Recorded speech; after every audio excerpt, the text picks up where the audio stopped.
Today, I would like to present about a continuous flow type hydrogen production from formic acid using immobilized catalyst, which we can develop iridium immobilized catalyst and achieve the hydrogen gas generation for around 3 months without stopping.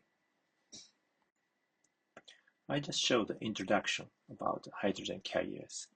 To improve the recent energy issue, hydrogen is one of the possible energy to resolve this problem. But hydrogen has a very low density under atmospheric conditions. Thus, it is necessary to develop new technology to store, transportation, and regeneration of hydrogen efficiently. To realize the problem, there is a concept to use the hydrogen carriers. Up to now, various hydrogen carriers are developed to use the hydrogen efficiently, such as compressed hydrogen, liquefied hydrogen, and hydrogen stored by hydrogen storage materials by physical way.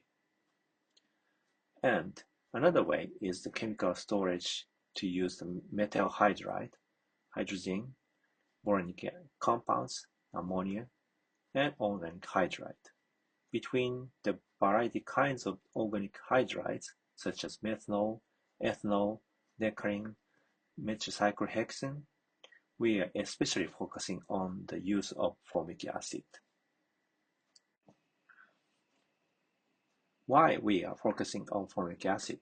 Formic acid is an attractive candidate because it has a high hydrogen content comparable to compressed hydrogen at 100 megapascal, liquid hydrogen, and methylcyclohexane. In addition, formic acid is a stable liquid with low toxicity, low flammability, and good biodegradability. Currently, its primary applications are limited to glass silage additives, industrial treatments, and de-icing agent, so the total production volume remains relatively small. However, formic acid can be synthesized from carbon dioxide and methanol via the Monsanto process, or other methods, offering the potential for large-scale, sustainable production. Furthermore, we will explain why we are focusing on formic acid. We have compared the physical properties of formic acid, methylcyclohexane, and ammonia as hydrogen carriers.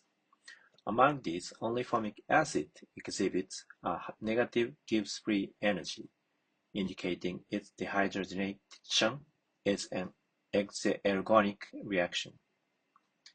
This allows a significant amount of pressure energy to be recovered during the dehydrogenation process. Now I will demonstrate how hydrogen can be prepared from formic acid. The process is very simple. You only need to heat a formic acid aqueous solution to 70 degrees C and add it the iridium complex, such as the shown here. I have the video to show its process. As soon as the iridium complex is added, you can observe the rapid formation of bubbles. These bubbles consist of hydrogen and carbon dioxide generated by dehydrogenation from formic acid.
Because hydrogen can be easily extracted from formic acid in this way, we are aiming to develop the system such like this. In this system, hydrogen is first converted into formic acid by reacting with carbon dioxide, and formic acid then stored and transported, and hydrogen is regenerated from the formic acid at the point of use.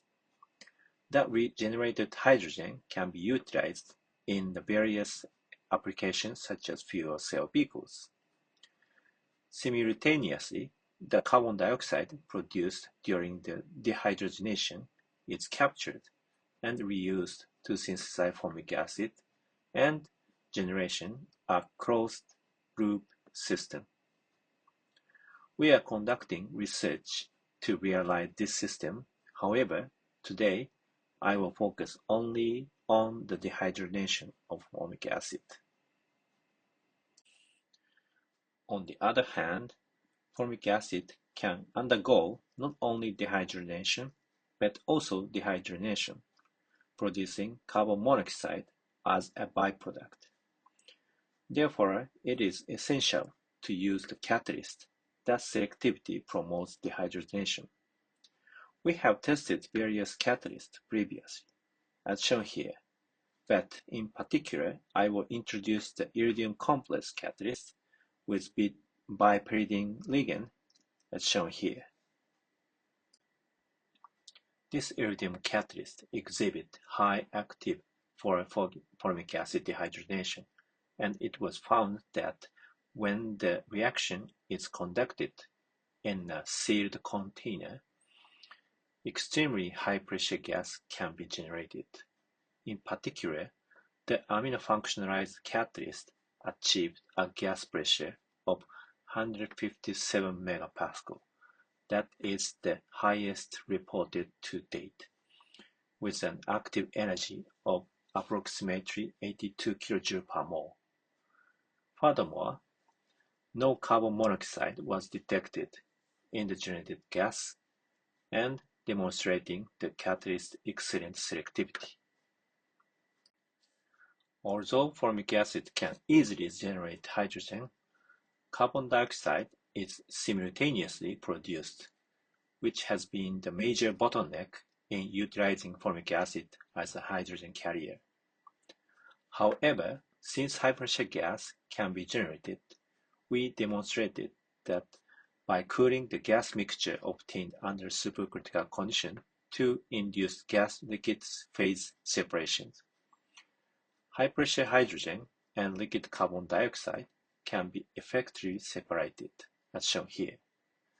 The recovered liquefied carbon dioxide can be reused to synthesize formic acid, allowing hydrogen to be stored again in the closed cycle. As shown here, our iridium complex catalyst generates high-pressure gas during the dehydrogenation of formic acid, enabling the separation of hydrogen and carbon dioxide. However, since this complex is a homogeneous catalyst, so the continuous hydrogen production is not feasible. Specifically, when the aqueous formic acid solution is introduced into the reactor, formic acid decomposes while water accumulates, eventually leading to overflow of the solution. To overcome this limitation and achieve continuous hydrogen production from formic acid, we developed an immobilized catalyst by supporting the iridium complex on the polymer matrix. Many immobilized catalysts use inorganic supports such as silica, titanium, and zirconia. However, we choose to use the polymer support, as polymer can offer additional functionalities such as pH adjustment. For this purpose, we selected polyethylene imine as the polymer. The synthesis procedures are shown here. First, bipyridine is introduced into the polyethylene imine as a cross-linking agent, yielding a polymer support containing ligand sites. By adding the iridium precursors to this polymer support, we successfully synthesized the polymer support yielding catalyst as shown here. The synthesized polymer-supported iridium catalyst was evaluated its catalytic properties. We show the video about the dehydrogenation of formic acid by the developed catalyst. It exhibits high activity comparable to the homogeneous complex catalyst, achieving a high turnover frequency around 24,500 per hour. Although this value is lower than that of homogeneous system, it is significantly higher than previously reported silica-supported catalysts, demonstrating the superior performance of this catalyst. We attributed this high activity to the use of polyethylene as a support, which effectively absorbs the formic acid and facilitates the reaction. We also investigated the recyclability of the catalyst. After each use, the catalyst was washed with water, dried, and reused. The catalytic activity was evaluated after each cycle, and the results showed that the performance remained virtually unchanged, even after the 5 reuse cycles, demonstrating excellent stability and recyclability. The reaction mechanism with the immobilized catalyst is shown below. First, the catalyst reacts with formic acid to form a formate intermediate. Subsequently, decarboxylation occurs, generating the hydrized species, which then completes the catalytic cycle by regenerating the active species. Kinetic isotope effect studies identified the dehydrogenation step as the rate-limiting step. In contrast, for the homogeneous system, decarboxylation was the rate-limiting step, suggesting that the polymer support alters the reaction pathway and shifts the rate-limiting step. The measured activation energy was 81.9 kJ per mole, which is nearly identical to that of the homogeneous system. Next, we apply this catalyst to a continuous flow system. As shown here, a mixture of the catalyst and saline was packed into the reactor. Formic acid was continuously fed into the reactor using a pump, and the generated gas was measured with the gas meter. The formic acid was supplied at a flow rate around 0.75 liter per hour, and as a result, the reaction continued for over 2,000 hours, approximately 3 months, without any noticeable decline in catalytic performance, producing a stable gas output throughout the entire period. Finally, the generated gas was collected in a gas cylinder and used the power generation test with the standard Japan Automotive Research Institute's fuel cell. The test demonstrated the stable power output could be maintained for over 5 hours. Here's a summary of my research. The first, we demonstrated a iridium catalyst immobilized on polyethylene imine. Its catalyst was highly active even after immobilized. The turnover frequency is 73,200 per hour. There was slight leaching in early stages of the reaction, but it has high recyclability. The summer duct was formed with formic acid and polyethylene imine after the reaction. The polyethylene imine selectively collects the formic acid from formic acid solutions.